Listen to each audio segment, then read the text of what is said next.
Hello everyone, আজকে finally সময় পেয়েছি অ্যানিভার্সারির দিনের যে ভিডিওটা সেটা এডিট করার। তো সেই জন্য এডিট করতে বসে পড়েছি। দেখো, আগের দিন থেকেই আমি ভিডিওটা শ্যুট করতে শুরু করেছিলাম। আগের দিনই আমি যে চাদরটা পাতা ছিল সেই চাদরটাকে তুলে দিয়ে নতুন চাদর পেতে দিয়েছিলাম। এই চাদরটা আমার শাশুড়ি মায়ের যখন অ্যানিভার্সারি হয়েছিল গত বছর, তখন শাশুড়ি মা এটা পেয়েছিল, তো এটা আমাকে দিয়েছিল। ইস, দেখো দেখো এর কাণ্ড দেখো, এত হাসতে পারে পাগলের মতো। হ্যাঁ হ্যাঁ হ্যাঁ হ্যাঁ করে এই লেগে যাবে, বেঁধে দিচ্ছি। দুষ্টু, হ্যাঁ দুষ্টু, দাঁড়া তো, তোকে কেমন চটকে খেয়ে নি আমি, দেখ তুই দেখ, চটকে খেয়ে নেব। কি জোরে না, চটকে খেয়ে নেব। হ্যাঁ নেব তো, দাঁড়, ধরি ধরি ধরি ধরি, চটকে খেয়ে নি।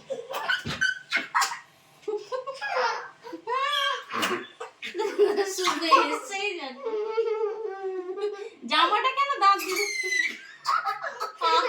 কামড়াতে আসছে? দাঁড়া তো, এদিকে কর, এদিকে।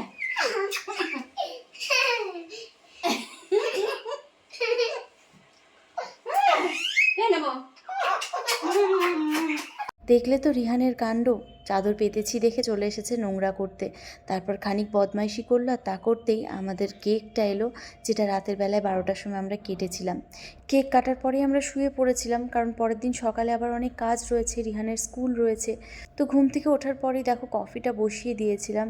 বেশ কিছুদিন থেকে চা আর খাচ্ছি না, কফি খাচ্ছি, মানে ওই ঠান্ডা ঠান্ডা ওয়েদার হওয়ার পরেই। আর এতটাই ব্যস্ত ছিলাম সকাল থেকে যে দেখা করারও টাইম পাইনি। এতক্ষণে আমরা যাচ্ছি রিহানকে স্কুলে দিতে। রিহানকে স্কুলে ড্রপ করে আমরা চলে এসেছি ব্রেকফাস্ট করতে। ব্রেকফাস্ট মানে কোথাও বসে ব্রেকফাস্ট করবো সেও আমাদের টাইম ছিল না। একটা মিষ্টির দোকান রয়েছে আমাদের ওখানেই, তো মিষ্টির দোকানটা ভীষণই ভালো দোকান, খুব ভালো ভালো মিষ্টি পাওয়া যায়, আর ওখানেই কচুরি পাওয়া যায়। তো ওখানেই দাঁড়িয়ে দাঁড়িয়ে কচুরি খেয়ে নিলাম, আর তারপরে চলে এসেছি আবার বাড়িতে।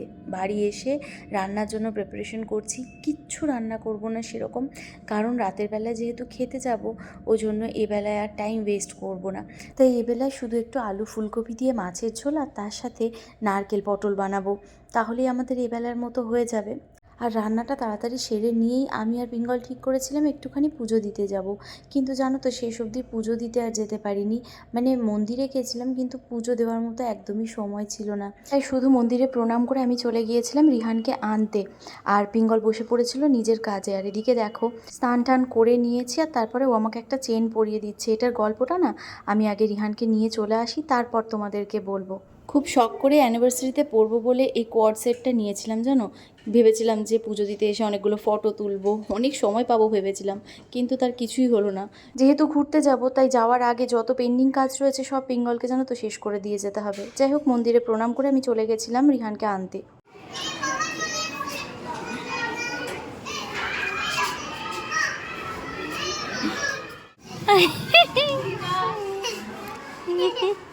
চলে আসো, বাই করে দাও, সে বাই। দেখেছো, যেই আমি স্কুলের গেটের সামনে গিয়ে দাঁড়িয়েছি, আর অমনি ও নিচে থেকে আমার পাটা দেখতে পেয়েছে, ওইটা দেখেই বলছে মামা এসে গেছে। স্কুলের বাইরে আমাকে দেখতে পেলেই প্রচণ্ড এক্সাইটেড হয়ে যায়। তুমি ঘুনু করবে না? হ্যাঁ, তাই কি করবে তাহলে? দুষ্টু করবে? আচ্ছা, তাহলে দুষ্টু করো, আমি ঘুনু করছি। হ্যাঁ, বিকেলবেলায় আমরা কিন্তু রেস্টুরেন্টে খেতে যাব, ঠিক আছে? এ মা, ছি ছি ছি, ওটাকে মুখে দেয়? Bad job, bad job, bad job, bad job, bad job, bad job. সাথে নিয়ে এসেছি, দেখো দেখো চারিদিকে আমরা নোংরা হয়ে আছে, আমি ক্লিন করব, কিন্তু ও কিছুতেই শুতে আসবে না। ভাবো তো, এটা পড়ে আছি। তোমাদেরকে বলি গল্পটা কি। তো এবার তোমাদেরকে গল্পটা বলি যে কাল রাতে সারপ্রাইজ পাওয়ার গল্পটা, মানে ব্যাপারটা কীরকম ছিল। তো রিহান এখন যেহেতু ব্রেস্ট ফিড করে, ওই জন্য ওকে ছাড়ানোর জন্য রিহানের পাপা মানে পিঙ্গল ডেলি ওকে আলাদা নিয়ে শোয়, আর আমি আলাদা ওই রুমে শুই। তো এখানে রিহানকেও আলাদা করে ঘুম পাড়াচ্ছিল, আর আমি ওই রুমে চলে গেছি। তো রিহান ঘুমিয়ে যাওয়ার পর আমাকে ডাকতে গেছে, চলো শোবে না? তো আমি বললাম হ্যাঁ যাচ্ছি যাচ্ছি করে উঠে দাঁড়িয়েছি, তখন আমার চোখটা ধরেছে, বলছে চোখ বন্ধ করো একবার। তো আমি যে চোখ বন্ধ করেছি, নিয়ে যে চেনটা পরেছিলাম সেটাকে আমার খুলে দিল। আমি প্রথমবার জিজ্ঞেস করলাম যে কি হয়েছে, এটা খুলছো কেন? আচ্ছা দিচ্ছি। তারপর আমি বুঝে গেছি, একটু হলেও আমি গেস করেছিলাম যে হয়তো চেন টেন কিছু এনেছে। তো ওই চেনটাকে খুলে দিয়ে এটা পরিয়ে দিল আস্তে আস্তে। বাট এইটা আমি এক্সপেক্ট করিনি যে ডায়মন্ডের একটা পেন্ডেন্টও এনেছে তার সাথে। এরকম ছোট চেন আমার খুব ইচ্ছে ছিল যে একদম ছোট্ট একটা চেন হবে যেটা সবসময় এরকম গলায় লেগে থাকবে, আমার খুব ভালো লাগে। তো জানি না ও কবে বেরিয়েছে, কবে দেখে এসছে, পছন্দ করে এসছে, আর কালকে গিয়ে আবার নিয়েও এসছে। আমি সত্যিই সারপ্রাইজ হয়ে গেছি। আর এরকম সারপ্রাইজ পেলে কার না ভালো লাগে বলো? মনে হয় বছরে 3-4 বার আসুক অ্যানিভার্সারি। যাই হোক, চলো রিহানকে ঘুম পাড়াই, তারপর আবার বিকেলে আজকে একটুখানি যাবো আমরা বাইরে ডিনার করতে। তো তখন বিকেলবেলায় উঠে দেখা করবো। ফাইনালি রিহানকে ঘুম পাড়িয়ে দিয়েছি আর এদিকে চলে এসেছি আমরা খেতে। আর এই হচ্ছে আজকে আমাদের লাঞ্চ। কিছুই নেই, আমার ভীষণ খারাপ লাগছে যে আমি আর কিচ্ছু করিনি, কিন্তু পিঙ্গল সবসময় এমনি করবে, আর কিচ্ছু করতে হবে না, ছেড়ে দাও তো ছেড়ে দাও তো। তাহলে বলো এরকম করলে কি আর করা যায়? তবে সত্যি বলতে একদিকে ভালোই হয়েছে, রাতের এত বেশি খাওয়া দাওয়া হয়েছে, দিনে হালকা খেয়েছি, এটাই ভালো ছিল। খাওয়া দাওয়া করে একটুখানি শুয়েছিলাম, যদিও আমি ঘুমাইনি, রিহান ঘুমিয়েছিল। ওঠার পর রিহানকে একটুখানি ওটসের পায়েস খাইয়ে দিচ্ছি। খাওয়া দাওয়া করে একটুখানি শুয়েছিলাম, যদিও আমি ঘুমাইনি, রিহান ঘুমিয়েছিল। ওঠার পর রিহানকে একটুখানি ওটসের পায়েস খাইয়ে দিচ্ছি। ওকে খাওয়ানোর পর কিছু টুকটাক কাজ ছিল ঘরে, সেগুলো সব সেরে নিলাম। তারপরে আমি রেডি হতে এসেছি। যদিও আমরা ঠিক করেছিলাম 7:30টার মধ্যে বেরিয়ে যাব, কিন্তু পিঙ্গলের কাজের এতটাই প্রেশার রয়েছে, ও কোনোভাবেই উঠতে পারছিল না। প্রায় 9টা নাগাদ উঠেছে। এটা যদি অন্যদিন হতো তাহলে আমি সত্যিই জানি না আমি কি করতাম, কিন্তু যেহেতু আজকে অ্যানিভার্সারির দিন, আমি একটুও রাগ করিনি। তারপরে এত ভালো একটা গিফট পেয়েছি, তাই জন্য না মাথাটা ঠান্ডাই রেখেছিলাম।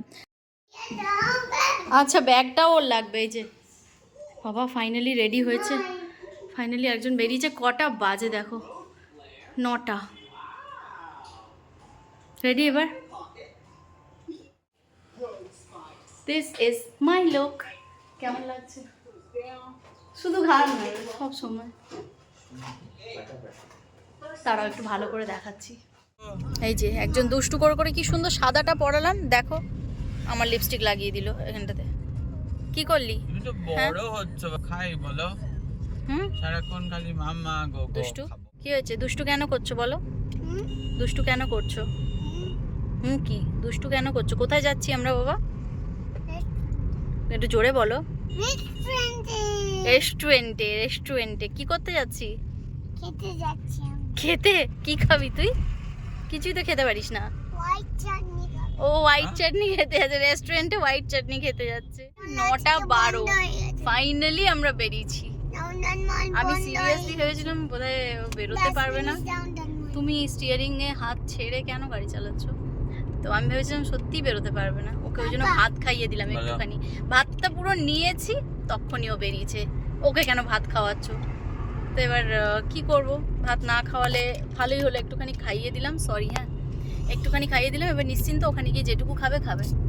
এত দুষ্টুমি করছে, এইটুকু আর না লাগালে হচ্ছিল না। আমারও লিপস্টিকটাকে পুরো উঠিয়ে দিল দুষ্টু।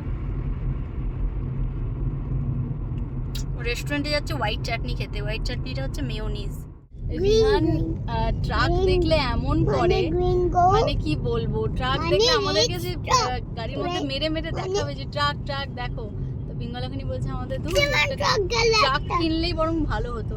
তো আমি ওটাই বলছি, রেস্টুরেন্টে আমরা খেতে যেতাম, পুরো সোয়াগসে নামতাম ট্রাক থেকে। ও ওদিক থেকে একদম ডোরটা ধরে লাফিয়ে নামতো, এদিক থেকে ছেলে লাফিয়ে নামতো, তারপর আমি ওদের ঘাড়ে চেপে নামতাম। কি ভালো ব্যাপার হতো বলো তো।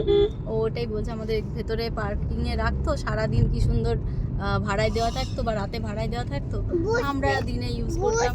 ব্যাস ব্যাস, কুবুদ্ধি, খালি আমি ভিডিও করলি আর কুবুদ্ধি।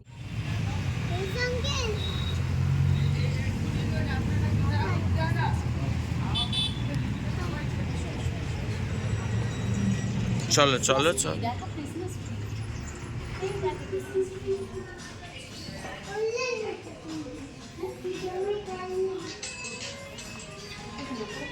চলো ওপরে চলো। কত শখ করে পিঙ্গলকে বললাম যে আমি রিহানের হাত ধরে আগে আগে যাচ্ছি, তুমি ভিডিও করে দাও। রিহান সেই পাপা ছাড়া কিছুই বোঝে না। এই দেখো আবার পাপার হাত ধরে ওপরে উঠছে, আর দুজনেই ম্যাচিং করে পড়েছে। তো এটা হচ্ছে আমার অ্যানিভার্সারির দিনের ফুল লুকটা। কেমন লাগছে অবশ্যই জানিও। আর রেস্টুরেন্টটাও জানো তো ভীষণ সুন্দর করে সাজানো, তাই এসে পরে প্রচুর ফটো তুলতে আর ভিডিও করতে ভীষণ ভালো লাগে। আর এদিকে রিহান বাবুকে ফোন দিয়ে দিয়েছি, না হলে তো আবার কখন পড়ে যাবে, কোথায় লাগাবে খুব ভয় লাগে এই রেস্টুরেন্টে এসে, কারণ অলরেডি একবার এই রেস্টুরেন্টটাতে এসে মাথায় লাগিয়ে সে কী কাণ্ড, হসপিটালে ছুটে যেতে হলো এমন অবস্থা। ওই দিনটার কথা মনে পড়লেই ভীষণ ভয় লাগে। তারপরেও এখানে আসি কেন জানো? এখানকার খাবার দাবার ভীষণ ভালো লাগে, আর সবথেকে ভালো লাগে এখানকার অ্যাম্বিয়েন্সটা। তার উপরে ক্রিসমাসের জন্য ভিতরটা ভীষণ সুন্দর করে সাজিয়েছে, তাই আরও দেখতে বেশি ভালো লাগছে। খাবার অর্ডার তো এসেই করে দিয়েছিলাম, ফাইনালি চলে এসেছে খাবার। রিহানকে যেহেতু ভাত খাইয়ে এনেছিলাম তাই জন্য ও সেরকম কিছু খায়নি, কাবাবটা নিয়েছিলাম, ও মোটামুটি কাবাবটাই একটুখানি খেয়েছে। আমি এই স্পেশাল দিনগুলো ভীষণভাবে উপভোগ করি জানো তো, কারণ আমার মনে হয় আমার ভালোবাসার মানুষগুলো, আমার প্রিয় মানুষগুলো আমার সাথে রয়েছে। তো এই দিনগুলো আমার কাছে অনেক বেশি স্পেশাল হয়ে যায়। সত্যি কথা বলতে দেখো, গিফট সবাই ভালোবাসে, কিন্তু তারপরেও বলবো গিফটের আমার চাহিদা নেই। আমার শুধু একটাই চাহিদা যে আমার ভালোবাসার মানুষগুলো যেন ভালো থাকে, সুস্থ থাকে। শুধুমাত্র আমার হাজব্যান্ড বা আমার ছেলে নয়, আমি যাদেরকেই ভালোবাসি না কেন তারা সবাই যেন ভালো থাকে, আর প্রতিটা স্পেশাল দিন যেন এইভাবে আমি ওদেরকে নিয়ে কাটাতে পারি। যাই হোক, খাওয়া দাওয়া তো ডান। লাস্টে একটুখানি গুড় পেয়েছিলাম, তো সেই গুড়টা রিহান খেলো। ভাবতে পারছো এত গুড় খেতে ভালোবাসে। তো খাওয়া দাওয়ার পরে আমরা বেরিয়ে পড়ছি বাড়ি যাওয়ার জন্য। আর রাস্তার অবস্থা দেখো, একদম ফাঁকা, মানে ঠান্ডা কিছুই পড়েনি, কিন্তু কলকাতার লোকজন না এত শীতকাতুরে, আমার ভীষণ আমরা চলে এসেছি বাড়ি। আর আমাদের ফিরতে ফিরতে মোটামুটি 11টা হয়ে গেছিলো। আর তারপরেও রিহান বলে কি বাড়ি যাব না। ওর এখন এটাই একটা সমস্যা হয়েছে, মানে যখন ঘরে থাকবে তখন কোথাও যেতে চাইবে না, আর যখন আমরা ঘরে ঢুকবো তখন বলবে যে ঘরে ঢুকবো না। তো কোনো রকমে রিহানকে ভুলিয়ে টুলিয়ে ঘরে নিয়ে এলাম। রিহানের একটা জিনিস খুব ভালো জানো তো, ও খুব একটা বেশি কোনো জিনিস নিয়ে মানে জেদ করে না, যে এটা চাই তো চাই, এরকম জেদটা করে না। ওইটা কি হচ্ছে? এটা কি হচ্ছে? আমার হোয়াট রাগ ইজ হয়ে গেল দিস? কেন? কিসের রাগ? সাইকেলে বসো। জুতো পরে কি গাড়িতে কেউ বসো, ঘরে গাড়িতে আসে বসো। বলো? জুতো পরে কেউ ঘরে থাকে? কেমনি করছে ঠান্ডা উতুটা? এই বাবা, রিয়ানের প্রচুর ঘুম এসে গেছে, আমরা চলেও এসেছি বাড়িতে। চলো, গোটা দিন তো ব্যস্ততায় কেটেছে, মানে বেঙ্গলের ব্যস্ততা কেটেছে, যার জন্য আমাদের আর কিছু হয়নি। এই লাস্টে এটুকুটাই, ফিনিশিংটাই ঠিকঠাক হলো, তাও অনেক লেটে গেছিলাম। যাই হোক, গড়াগড়ি করছে একজন, দেখো অবস্থা। সাদা এই জন্য, এর জন্য কিছু সাদা কিনি না। এই বাবার এই নাটকটা দেখো একবার, কি নাটক, কি নাটক। ও চলো, ওর সব চেঞ্জ করি, এবার ওকে শুইয়ে দিই। তো চলো, আজকের এই ব্লগটা এখানে শেষ করছি। ভালো লাগলে লাইক কমেন্ট করে দিও। টাটা।